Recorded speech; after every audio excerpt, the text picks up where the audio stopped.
Greetings, everyone, and welcome to Spacing Out. I'm Jason McClellan. And I'm Maureen Elsberry. Thanks so much for joining us. Later in the show, we're going to be joined by our friend Jeremy Corbell, who'll talk about his new movies on Bob Lazar and Skinwalker Ranch. But first, we've got our drinks in hand, so let's jump into some of the strange stories that have made headlines recently. It's Jason and Maureen, truly awesome. Here's the food, here's the food. We believe that all news, good or bad, is better when paired with a good beverage. So, Maureen, what are you drinking today? I'm so lame. I was busy, so I'm just drinking the same wine I was drinking while talking with Jeremy, Cabernet. Nothing wrong with that. Hey, you know what you like, and easy is good. I understand that. I'm lazy too. I had grand plans to make some fancy cocktail, and I guess I kind of did. I've got a hot toddy. So, Ooh, you know, I love hot toddies. Yeah, it felt like a warm beverage evening, so I went with a hot toddy. So there we go. Cheers. Actually, cheers. I'm quite envious, actually. Investigative reporter George Knapp with CBS affiliate KLAS in Las Vegas recently sat down with Luis Elizondo to learn more about the UFO program Elizondo led at the Pentagon. This program, known as the Advanced Aerial Threat Identification Program, reportedly ran between 2007 and 2012, but it wasn't publicly acknowledged until the Pentagon announced it in December 2017.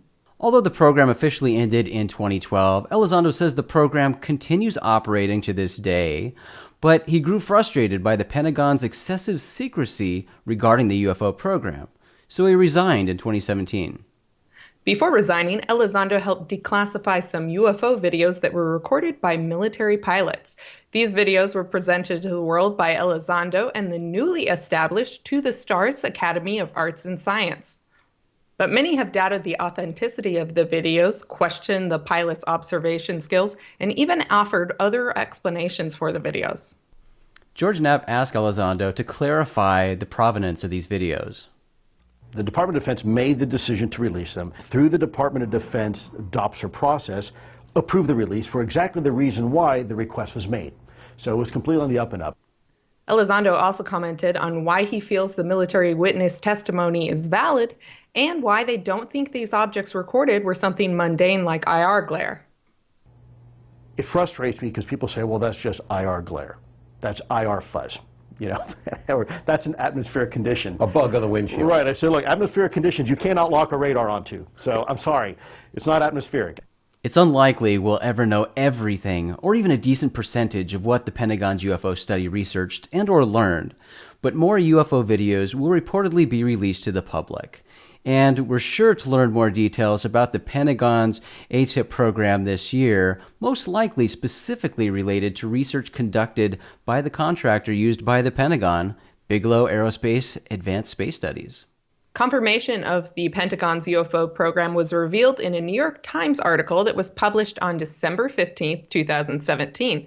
And one of the authors of this article was investigative journalist Leslie Kean. Kean wrote the book UFOs, Generals, Pilots, and Government Officials Go on the Record in 2010.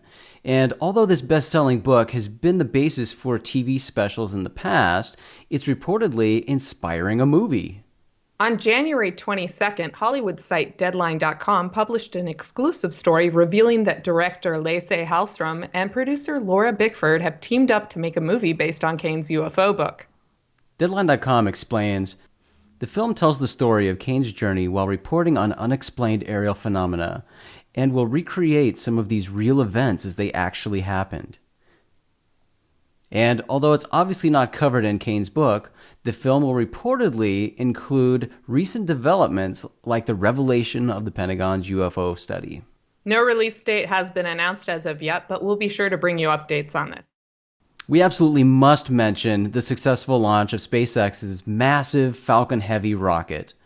On Tuesday, February 6th, private space company SpaceX performed the test flight of its Falcon Heavy rocket, the most powerful operational rocket in the world. This monster rocket is composed of 3 of SpaceX's Falcon 9 engine cores, giving Falcon Heavy a total of 27 engines. Following launch, the 2 SAG cores returned to Earth and successfully landed in unison at Cape Canaveral Air Force Station in Florida. The center core wasn't so lucky. The center core attempted to land on SpaceX's autonomous drone ship in the Atlantic Ocean as planned, but according to SpaceX CEO Elon Musk, the center core ran out of propellant, which prevented it from slowing down enough to stick a landing. The core reportedly smacked into the water at 300 miles per hour. But Musk and SpaceX are thrilled with the results of this demonstration mission, and on top of that, they had a little fun. Now, typically, payloads are steel or concrete in these demonstration missions, but not so in this one. Instead of steel or concrete, they launched a Midnight Cherry Tesla Roadster into space. The company thought it would be cool to send a red car to the red planet. Falcon Heavy's second stage tried to place the Roadster in an Earth-Mars elliptical orbit around the sun, but the rocket's final engine burn was too powerful, causing it to overshoot the desired placement. Its new trajectory will place the Roadster just shy of the asteroid belt. A press release issued by SpaceX following the launch stated, "It's important to remember that this mission is a test flight. Even if we do not complete all of the experimental milestones that are being attempted during this test, we will still be gathering critical data throughout the mission. Ultimately, a successful demonstration mission will be measured by the quality of information we can gather to improve the launch vehicle for our existing and future customers."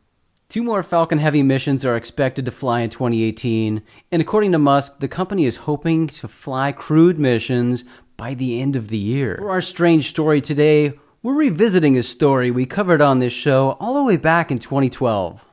Remember the Baltic Sea anomaly? That oddly shaped object resting at the bottom of the Baltic Sea that was discovered by Ocean X team in 2011? This is the one that all the media outlets kept saying resembled the Millennium Falcon. Well, researchers from Stockholm University think they've identified what it is. If you don't remember hearing about the Baltic Sea anomaly, or if you just need a refresher, the object at the bottom of the Baltic Sea was detected on sonar in June 2011 by treasure hunting company Ocean X Team, and based on these initial sonar images, the media and members of Ocean X Team fueled speculation that the object could be a crashed UFO resting on the seafloor. But according to the UK media outlet Daily Express, the scientists who think they've identified the object think it's something far less exciting than a UFO. The recent research led scientists to develop the hypothesis that the Baltic Sea anomaly is nothing more than a glacial deposit. The Daily Express explains that much of the Baltic Sea was carved out by moving glaciers during the Ice Age, and the researchers believe the anomaly is leftovers from that process. But despite these findings, the Ocean X team stands by its assertion that the Baltic Sea anomaly is something far more mysterious. The team reiterates the unusual observations it's made during its own investigations, like straight edges on the object and both shipboard and underwater equipment failures when the team was in close proximity to the object. So, has the mystery of the Baltic Sea anomaly been conclusively solved? Probably not. I'm glad they're pointing out, these anomalies that they experienced, because that is something that should be investigated further, and I think they've tried to do some of that, but that's not really explained away by glacial deposits. No, and I think for somebody who has put so much effort into investigating it like the Ocean X team has, it's frustrating when somebody thinks they've dispelled it right away. So I understand them standing by their assertions and pointing out these things they've found in their own investigations. So yeah, because we'll we see that a lot in UFO investigations too, like actual UFOs. Not to say that the Baltic Sea anomaly is not a crashed UFO. I don't think it is, but hey, anything's possible. But wouldn't it be cool if it was just like an old prop from Star Wars? That would be, something that they tried to hide somewhere and they forgot they hid it. Chewie stole it for the day and crashed it. That sounds like a realistic possibility there. But, this is something we see with UFOs, and, going back to the UFO videos that were released from the Pentagon's study. Well, they weren't from the Pentagon study, but from military pilots that To the Stars Academy helped release through proper channels. Got plenty of researchers out there commenting on these videos and pointing out why they think they're fake or why they're nothing, interesting to look at, something mundane. But a lot of people don't look at the full picture. They don't listen to the pilot's description. They don't listen to how this thing behaved in the sky. And just talking about, and this isn't something we necessarily covered when we presented the story here, but talking about, the photo that was shown during the actual presentation, talking about the Tic Tac UFO and how that photo was proven to be, some hoax or a balloon, right. A long time ago. And that had nothing to do with the actual Tic Tac video. So people dismiss the video as being a fake because that incorrect photo was used to promote the video. Yeah, and that's always unfortunate, but mistakes happen with that. And this is going to be one of those things where we don't see the real effects. I mean, there are so many aspects to this, and these were studied for a while and can't be explained. And I think you're right on emphasizing that, pilots know what to look for. And if it's something strange, in their eyes, they can't identify, well, it's worth looking into. And so that is a strange video. And what it is, I'm not saying it's extraterrestrial spacecraft. At this point, we don't know what this is. Right. And, there will be more information coming out about those videos, more research being done, and more videos. It's going to be an exciting year. There's going to be a lot coming out from that organization. So I know we talk about it, it's just like people wanting the next Star Wars to come out. They want all the information now, but patience. That's why we binge watch stuff on Netflix, That's right. Yeah, we have no patience. We want everything right now. As soon as we get a teaser of it, a little bit of taste, we want it all right now. But I don't know, guys. I have no idea what's coming down the pike, but I think lots of things are that will be of interest to us all. So let's have a little patience and enjoy it when it comes. Or bitch about it when it comes, like usual. Yeah. Not us. Not us, but people can do that if they want. But when it comes, the time will be right. Yeah, so stay tuned, guys, on that. But now it's time for our interview with filmmaker Jeremy Corbell. Jeremy, we have you back on the show. This is crazy. I was trying to count, and I have no idea how many times you've been on Spacing Out. But I think you've been on Spacing Out something like 5 times now. Because we've done several different segments with you and little brief interviews here and there, run-ins at events, conferences. So you've had many segments on Spacing Out over the years. So welcome back to the show, brother. Thanks, man. Breaking news. Every time I say extraordinary, we have to drink. Oh. Cheers. You have a website, right? What's your website? Extraordinarybeliefs.com. There you go. All right, brother. Well, we have to jump into all sorts of exciting things because, as always, you're up to a whole lot of shit. So, number one, as we're counting these down, let's jump into Patient 17. Patient 17 is something, a topic, a film of yours we've talked about before. But big news about that is that shit is on Netflix now, right? That shit is on Netflix. It's extraordinary. You know what? I just rewatched on Netflix.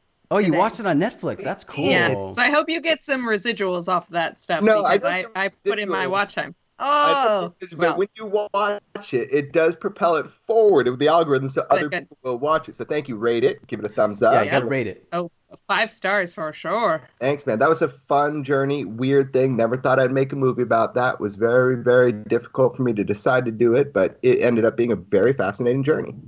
Well, for anybody who might not have heard us talk about Patient 17 before, give us a brief overview of what Patient 17 is. Sure. So Dr. Roger Leir was the guy that was known for allegedly taking out alleged implants from aliens out of humans. And it was something that was off of my radar. It was outside the scope of my interest, knowledge, or even believability. But he asked me to document his 17th surgery, and I thought, wow, I got to see a guy cut into, might as well do it. Went and did it, and it was meeting patient 17 that really made me want to focus on this as a feature film, because patient 17 was not the kind of person that I imagined would, be having this experience. Very down-to-earth guy, soft-spoken, and just a really interesting, down-to-earth guy. And so I ended up making this film, and in the process of making the film, Dr. Lear passed away, and all the research, everything just stopped. It was a dead halt, and I'm sitting there with now a friend of mine, patient 17, and we're like, what the fuck was in his body, And he remains the largest skeptic to this whole story. He knows he had abductive experiences. That's not up for debate to him. It was hard for him to resolve that within himself, within his church, within his family. But did this have anything to do with it, this object? And so I wanted to get it scientifically analyzed and prove it was a Tonka truck. But to my absolute surprise, the one set of results that we got back, two sets, isotopic analysis and the broad spectrum elemental analysis, proved beyond a shadow of a doubt that this object was unique. And in fact, the results indicated that the zinc-64 was non-terrestrial by a huge margin, by over 1.2% at minimum. So I was thrown into this crazy world now of having to figure out, I paid for the test, got it done, and figure out, is there anything to this? And the only way we're ever going to know is if we can get multiple tests on the same object. And I don't want to give away the film, but there were a lot of difficulties in getting those types of analysis. So that's the film. It's about an alleged alien implant removal surgery, the last of Dr. Roger Lear, who is kind of famous in this field of ufology. And to this day, I'm still interested to find out exactly what was in this man's leg. And I think we're going to get some answers soon. So there's been developments, have there? There have been. Cool. Were you a little bit of a spoiler, but were you able to track down Steve? Yeah, finally. I think the power of film is that it presents a really compelling argument for, people to stop hiding. So I think that at that point, I was able to be back in communication with him and say, okay, look, if you're really for the truth, whatever it is, let's find out. So allegedly, I now have access back to the sample so I can continue doing tests. Extraordinary. And that's great. I want to... one big thing for me, and it always has been, I've been in situations where you've had to test elements also that might possibly be from another planet, is using reputable labs that are not totally tied to the UFO phenomenon. I know it happens a lot where you have doctors and or people who you realize, they're members of MUFON and they're really pushing for this alien abduction angle. And from what I know from you, from previous years prior, is that you guys have been using these reputable labs that these people aren't, abduction. Besides, the Steve and the general people, these are real labs that are testing the elements and coming up with unusual, anomalous things. Is that your route that you're going to go again, is using these outside labs? Yeah, and in fact, that's really important, and I don't think I explained it necessarily in the film. I made sure it was a blind test. The lab had no idea what they were being given. It was literally just an object, and then they give us the results. The funny part occurred when I called the laboratory, because what happened is the results are so anomalous. I found the one individual on this planet who is like a extraterrestrial zinc-64 specialist. This guy wrote a paper back for his thesis paper. He's now a medical doctor. He looks at the results. He says, this is impossible. Here's the ways the test can be flawed. Let me explain it to you. But really, I think the lab is lying to you. Somebody's lying to you. So I called the lab and I said, look, I paid a lot of money for this. I want you to look at the results. And they stood by the results. But when he saw the problem with the zinc, he said to me, look, that's not my problem. That's your problem. I don't know what you have. I'm giving you an accurate triple washed, zinc 64 analysis, and you have to deal with it. So yeah, it's very important that we continue down that process of blind tests with multiple labs because every machine is calibrated differently. So their margin of error is different. But even with the margin of error, the standard relative deviation of this sample, we are still off the charts for zinc 64 being non-terrestrial. So unless somebody decided to fake non-terrestriality with the sample somehow, it is truly anomalous so far. So yeah, to answer your question, yes, we're going to use reputable blind testing. Perfect. And I think that's so important for anybody in this field is, nobody's going to analyze and, really look at your work if it has that real level of bias. So I appreciate that. And I just want to say straight off the bat, thank you, because otherwise, what are we doing? Right. What are we doing? I mean, and the issue you'll see in the film, I mean, spoiler alert, but the idea here is in the film, I have no idea who these people are.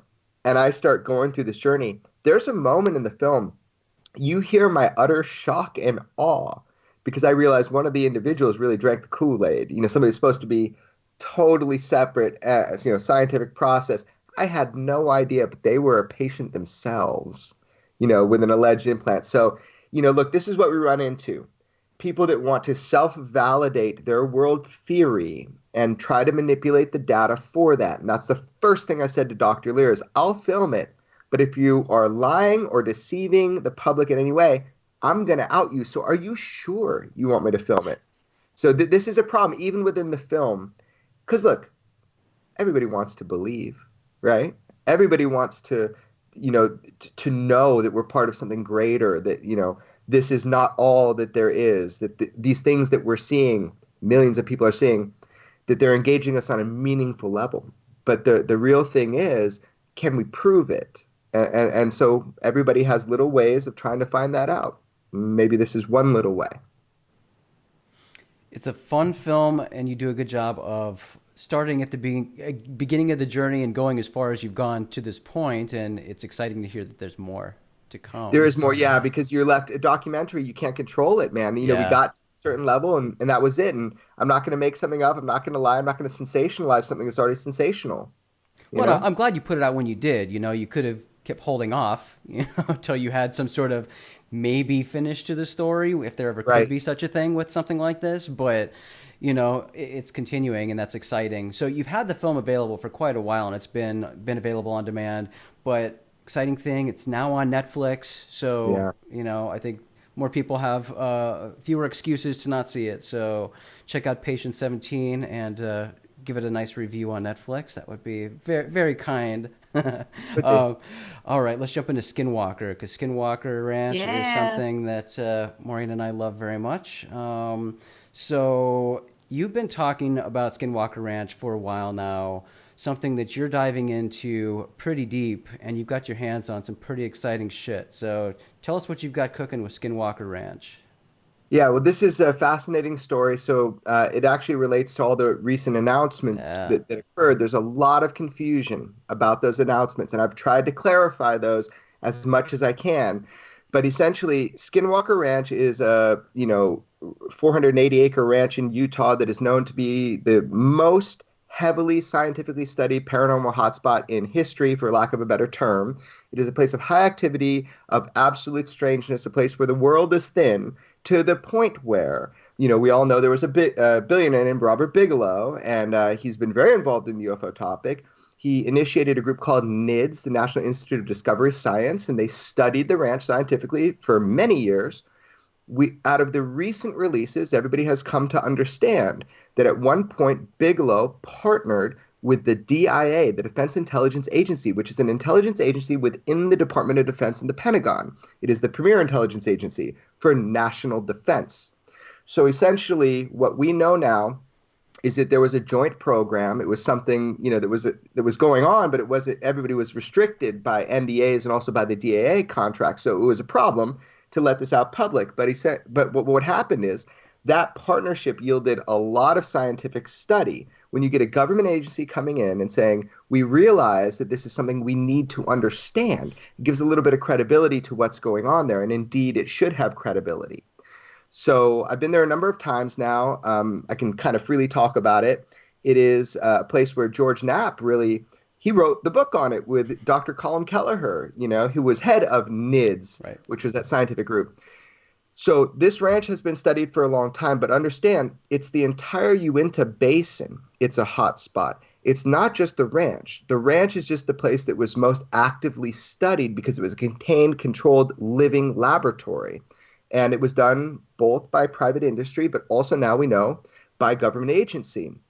So what's interesting about it and why I decided to make a film on it now is because, one, I have very special access to it, and I have for a while, and that's because of my mentor, George. I mean, he's been doing this story for so long, and I come across these archives and archives of footage and documents from when these studies were going on site at the time, real time, with the investigators. The footage is there. It's ridiculous. And so just as best I could pry that information from him and that data and that footage. So in my film, you will see something. It can never be repeated again. It has never seen the light of day. And this footage will play a role within my film. And then it will be up to the viewer to judge the merit of those investigations. But historically now, we can look at it through a completely different prism. The $22 million that was just released and announced through the New York Times and Politico, this $22 million black budget funded program specifically occurred because of Skinwalker Ranch. That was the entire genesis, the AATIP, that program, the new Project Blue Book, as people say, because 1969, we stopped studying UFOs, apparently. Well, that's not true.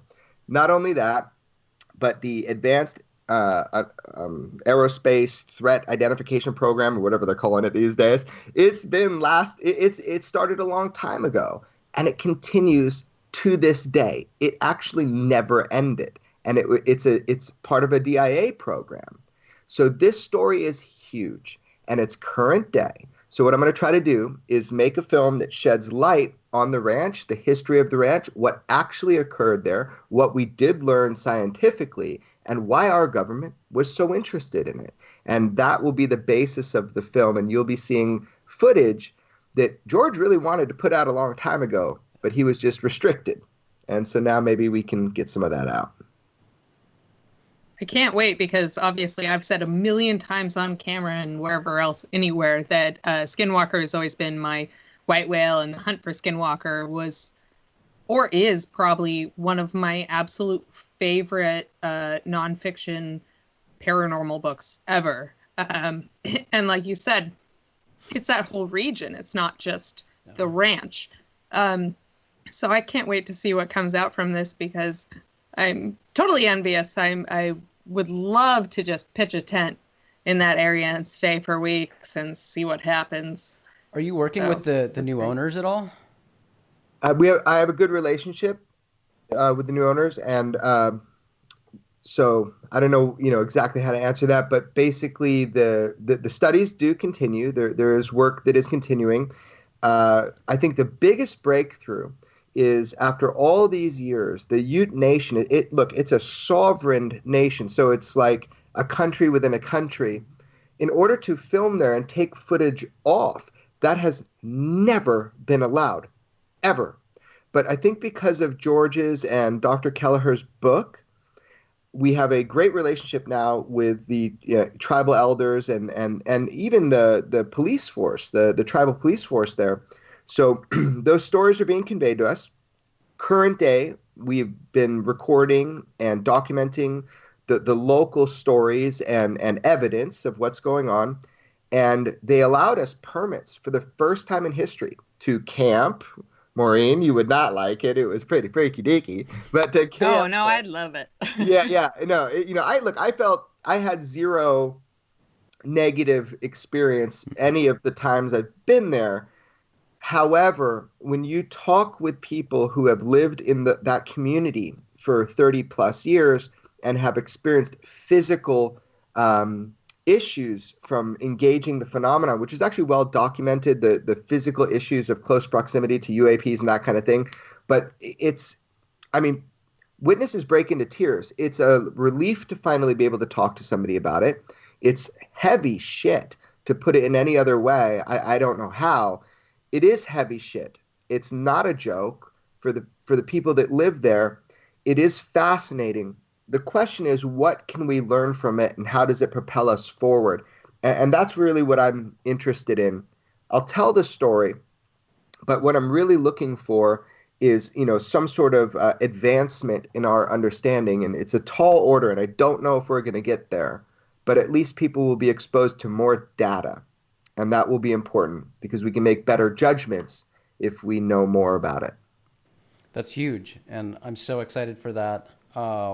You have a separate website for that, for your where people can follow your progress on that and contribute too. What is that website? HuntTheSkinwalker.com. Okay. And do you Yeah. have a rough timeline when we'll start seeing something from you on that? Yeah, I have a deadline now. So, Oh so boy.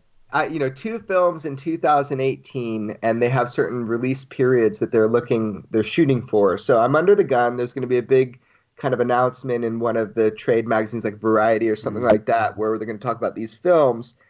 I believe my due date is April 2nd or 3rd. Yeah, so it's like I'm bunkered down, doing a lot of work now. That I'm gives it stressed out for you. Wow. Yeah, thank you. But it gives a runway of a couple months because we do need to educate public to the point of, not everybody's heard of Skinwalker Right. Ranch. Your fans and your audience and your listeners are tuned into this stuff, and they listen to the New York Times and political articles. But generally, people need to be educated a little bit before. So there'll be a couple months runway to start advertising, I guess, or letting people know, Sure. this film's coming out. Yeah. That's very cool. Well, you mentioned your mentor, George Knapp, and that's a perfect segue to start talking about Mr. Bob Lazar. And that is another incredible topic, an incredible person that is a subject of your work. And you've recently been posting some photos and some audio clips with Bob. So tell us about your Bob Lazar project. Well, look, it's a dream come true. I mean, if you know from our past conversations, the whole reason why I got interested in this field to begin with was hearing George on the radio with Bob Lazar and hearing him describe the propulsion systems. So over the years, I've always been available to Bob, to do this, and he's a friend, but he's been reluctant to stir the pot any further because it has caused so much hell in his life. And it's really hard to convey that to people. You have to understand it from a personal standpoint. Nothing good has ever come to Bob from the UFO experience from what he said. It's really apparent if you spend time with him. So I am very excited that he is entrusting me. The only thing he said, with the film, the only restriction is don't make shit up, right? So he wants to tell the truth. He wants to say it as it happened. He wants to clarify it and to say, this is what happened to me.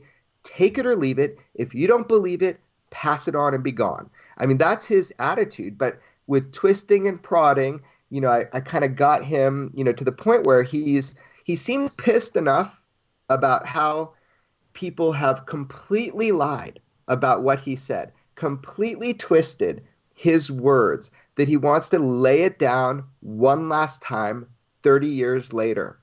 Now, I will say that in this experience, I'm not coming at this like, oh yeah, I believe it, no problem. I'm digging in. And wow, have I found some things that have not been public yet that I think will really influence the debate on whether Bob Lazar is telling the truth or not. So I hope to put this in the film. So yeah, this is what this story is about. If anybody doesn't know, Bob Lazar is probably the reason you know the word Area 51. It was George Knapp bringing Bob Lazar on the news, really basically to save Bob's skin, because if his story is true, he was in a lot of trouble at the time. And that story will be told in intricate detail, Nice. and there will be new information that's coming out. Oh, that's so exciting, dude. Yeah, I don't know. I'm really jazzed about that one. And I love Bob's attitude too. I mean, there's just something so refreshing hearing people who have an incredible story to tell, but aren't the type of person who is all about preaching to you or forcing you to believe something. He's like Bob Bigelow, who said, "I don't give a damn if you believe me or not." It's the exact sentiment that he's portraying is, you know what? Here's my story. This is what I know. You can believe it or not. I don't care. But I know. Right. And I think that's a very, very key point is like, we've all met Bob and he's so down to earth that you kind of come off saying, oh, maybe there is something to what he's saying, or if he is totally full of shit, then he's doing a really good job of not caring that he's lying. And it's those kind of attitudes that make you really think, well, maybe there is something in his story, and I believe this person, not believe, but necessarily like, I want to analyze this more because this person is projecting like a possible real thing that happened, and they have nothing to gain. They have everything to lose. Yeah. And I think that's great. And now he's got a cool snowboard also. He does.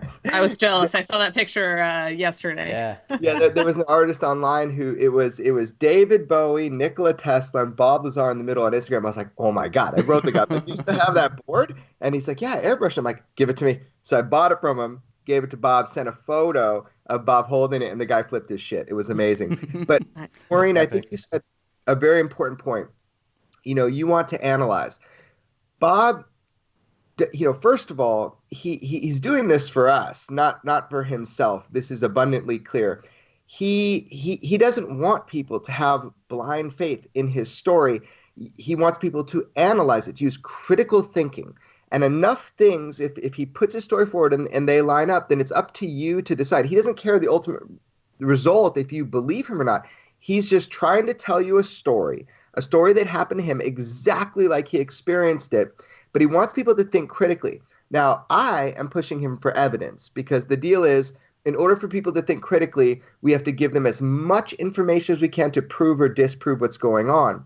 So that's what's been really exciting, is uncovering some things that have been hidden for 30 years and then being able to bring those forward to people.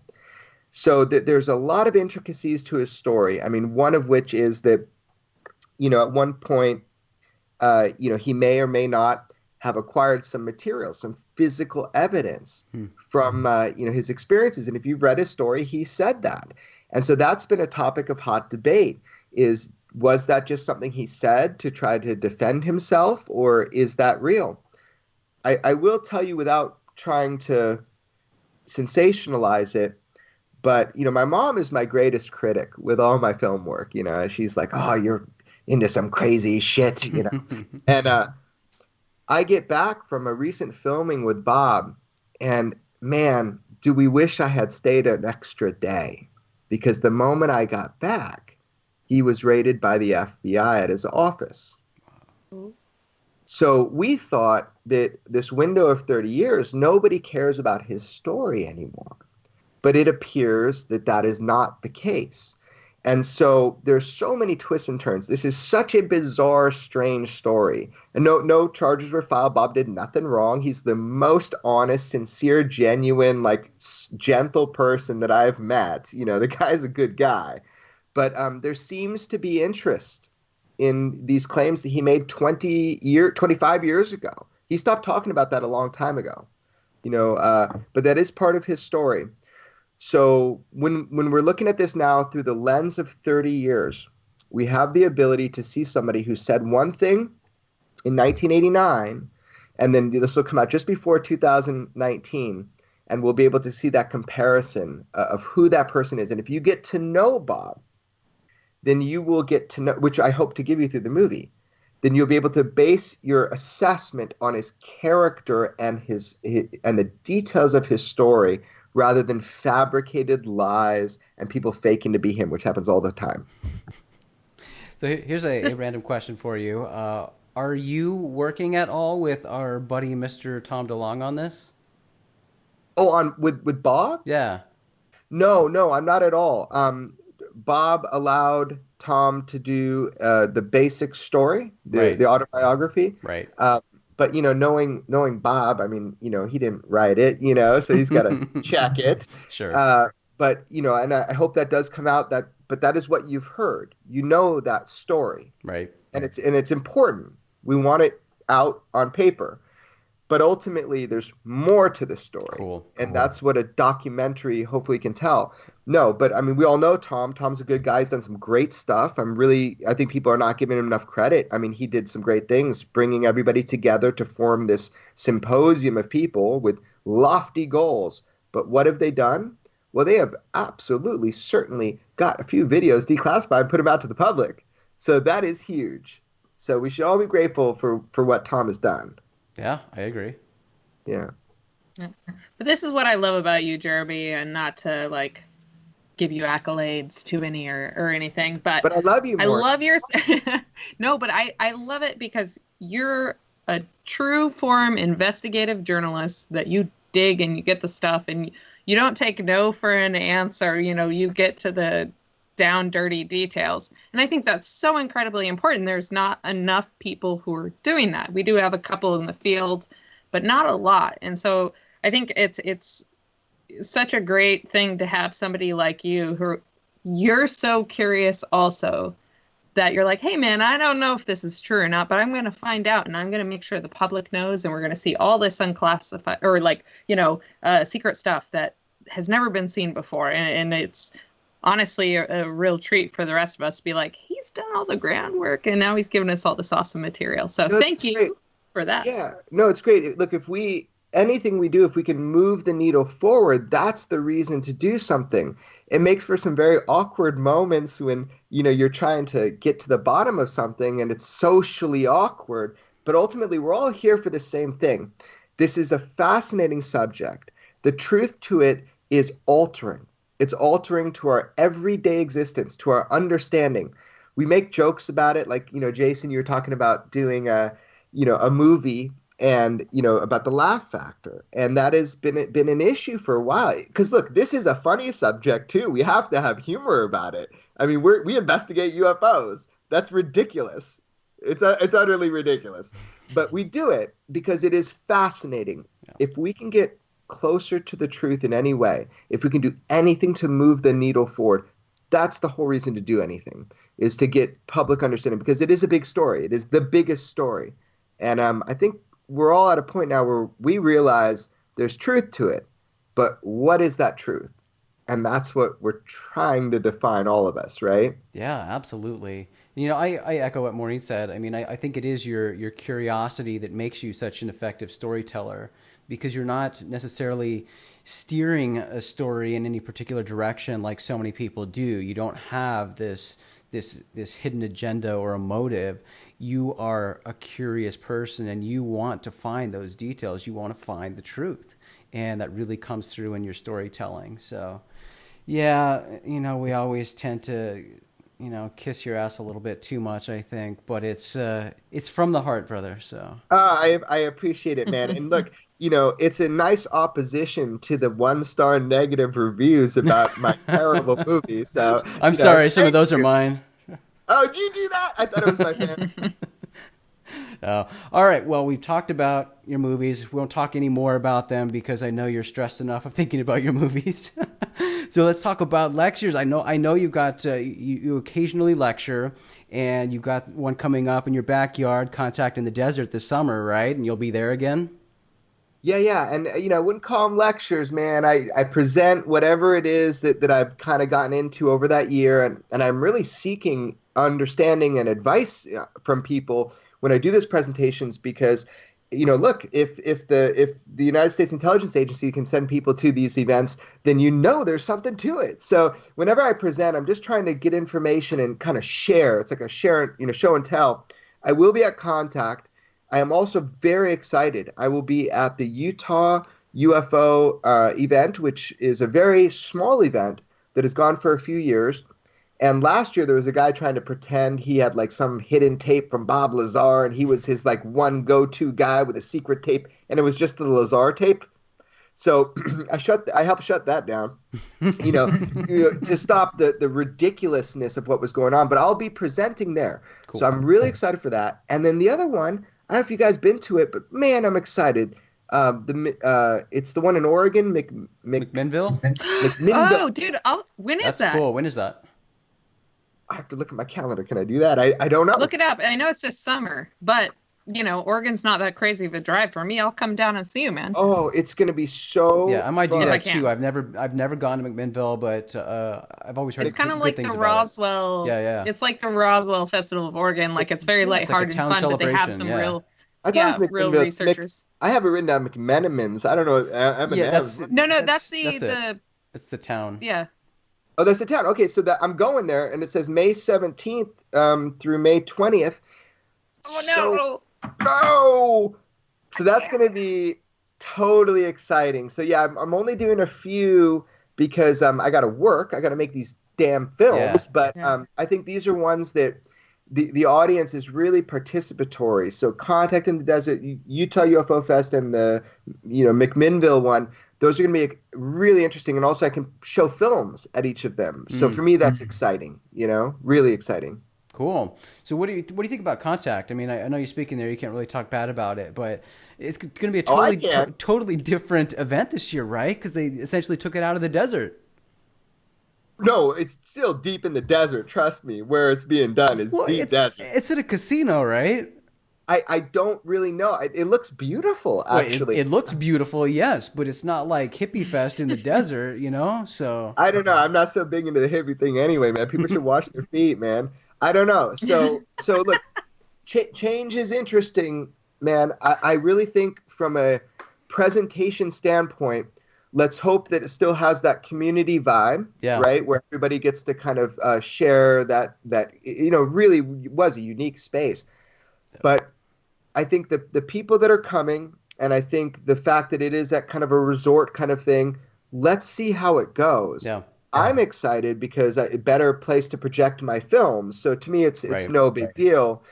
But it's always the people. Who cares, really? Like, I could be in a tent at Skinwalker. As long as I'm with the right people, it's fun, You say that like it's a bad thing. I mean, that you're up in right there. I mean, that's the pinnacle. I know. And, tent at Skinwalker. And I'm over here going like this. Tent at yeah. Well, yeah. My roommate wasn't so good. He was like a Grinch, man. No, just kidding. It's I don't know. Skinwalker is an interesting story, you guys. The thing that freaked me out most, because I don't really scare too easy. I got this weird thing where I feel I'm invincible. But there was a law enforcement agent who came over, and he was kind of listening and checking the permits and whatnot. And he pulled me aside, showed me this astounding cell phone video. I mean, just wild. And I said, "Can I have that?" He's like, "Nope." And then he goes, "Look, I know you're here and you're hunting this thing." He goes, "But it will hunt you back. I have seen this happen. I have seen it hurt people." Wow. And he gave me this long warning. Yeah. And he wasn't saying it for the cameras, and he wasn't saying it to like just freak me out. He was genuinely concerned about my well-being. That was the freakiest thing, because I realized that within that culture, it is as real as the rocks on the ground, But you got that on camera, right? You said no. No? Okay. All the good stuff I don't get on camera. People tell me all the good stuff I don't get on camera, but that's pretty compelling stuff, man. But yeah, I think real quickly you bring up a super important part, and because we didn't go too deeply into what Skinwalker is for anybody that doesn't know. It's this epicenter where all this activity is happening, whether it's UFOs, Bigfoot, giant wolves, and other things. But Skinwalker and Skinwalkers and in the legends and stories are terrifying. And, Jason lives in Arizona still, and I lived there for 13 years. I've heard stories from countless individuals who have claimed to have seen Skinwalkers. And sometimes this is being in the middle of nowhere in the desert at night, and all of a sudden seeing a Skinwalker creature like in between running as fast as your car is moving and jumping and tearing holes in your roof or whatever. And it's a real terrifying thing. So this is beyond the idea of, oh, are there friendly gray aliens or are they, bad or whatever else scary, not sure what it is. Like skinwalkers are supposed to be evil creatures that are half human, half not. And so it is a terrifying thing. And what he gave you a warning is totally accurate, that anybody going on a hunt for skinwalker should be totally aware of is be careful. Yeah. And this is the same thing with the kind of demon thing. Be careful what you're getting yourself into. Right. There's physical evidence. Yeah, there's physical evidence of something, non-human, mutilating cattle, evaporating dogs into a goo. I mean, it's like you took every wild conceptual idea of the paranormal, put it into like a bag and shook it up and dumped it out on the ground. That's what you got here. But the people that were truly and have been truly affected by this, military people, scientists that have had direct engagement with what we call the phenomena, because there's no better way to explain it, that includes UFOs, it can be very devastating emotionally and psychologically. Now, they all tell me there's still time for me to really be scared shitless, so I haven't had that experience yet. I'm very at peace. I mean, look, living in Pioneer Town, I can walk out to the Joshua trees under the moonlight, and it's just absolutely nothing around me. I would probably be terrified if I experienced that, but I haven't.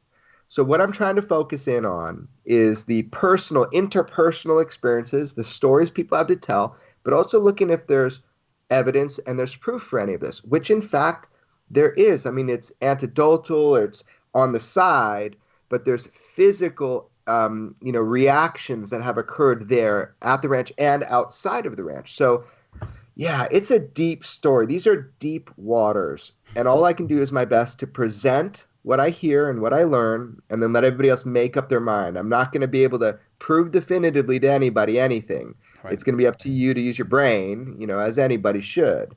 So, yeah, it's pretty freaky, Well, stay safe. Yeah, wear your waders. Dude in the world. Yeah, I'm good. Awesome. Well, buddy, we are excited. As we always are, you leave us wanting more, and we are super excited about all these projects. So wish you tons of luck. I know you're under the gun, but good luck. And again, people can check out extraordinarybeliefs.com, correct? Yeah, that's the website where you can get to everything from there. And, thanks again for having me on. I mean, I love your show. I love you guys. And just to be able to share this information, it's like a pressure valve. It's really neat to be able to talk with you guys about this. And look, with everything that I'm doing, anything I'm trying to bring forward, I'm trying to move the needle forward. I'm not going to be able to give everybody everything they want in the time frame they want, but I'm doing the best that I can with the tools that I have. And I think that if everybody does that, whatever it is that they can do to contribute and be instead of just a consumer, to be a participant, that's the goal. We need more critical thinkers in this field, and we need them working on stuff, because this is an interesting, fascinating field. So whatever people do, if you can contribute, that's the goal. Get everybody moving, because this is something that we are so close in a way to understanding more on. So hopefully we can get there soon. Yeah, and that's Amen, sometimes the most challenging thing for the people who are consumers, or the people sitting and waiting for that information to come forward. Patience is usually very, very difficult. And, we've observed that certainly with all of the To the Stars stuff and, any other active developments, especially in this UFO field. People get really jazzed, which they should. I mean, it's cool and exciting when new things are actively happening right now that could potentially be huge. And we want the information now. We want it all right now. But shit takes time, and patience is so difficult. But urge people all the time, just wait. You got to wait. It'll come. Yeah, you guys are really good about that. I mean, you don't want to be too excitable. There's a lot of, false promises and a lot of things that don't quite, pan out. But within that, there's always really important things that we're going to miss if we're too excitable about it. So Yeah, everybody just have patience and more importantly, participate. That's what everybody should be doing to try to get to, a little bit closer to the truth on all of this. Such Awesome. a Thank you wise man, Jeremy. Yeah. Thank you so much. All right, As you usual. guys. All the All words right. of wisdom. It was extraordinary. If you're excited about Jeremy's film projects, we recently hosted an AMA with him on Facebook Live, where he answered questions related to his upcoming films, specifically the Bob Lazar film. So look for that on Facebook or on the Rogue Planet YouTube channel. That's all for this episode of Spacing Out. Let us know if you enjoyed today's show by liking the episode on YouTube and leaving your comments in the section below. You can also download our UFO podcast Unknown on Apple Podcasts or listen at rogueplanet.tv/unknown. Speaking of the Facebook group, if you join the Rogue Planet Facebook group, you can interact with us. This is where we post stuff related to our shows like Spacing Out and Unknown, in the best place to ask us questions and join in on these cool AMAs. Right. And visit our website, rogueplanet.tv, for all the latest UFO-related news and other strange content. And follow us on Twitter at RoguePlanetHQ. Our email address is contact@rogueplanet.tv. But if you'd like to send us letters, gifts, or anything else by mail, you can do that too. Just send it to Rogue Planet at 1934 East Camelback Road, number 120, Phoenix, Arizona, 85016. It's been a while since I've gotten a good mixtape, so you can send one there also. Mixtapes Thanks are again always for joining. welcome. Yeah. Thanks again for joining us today. I'm Maureen Elsberry. And I'm Jason McClellan. We will see you in the future.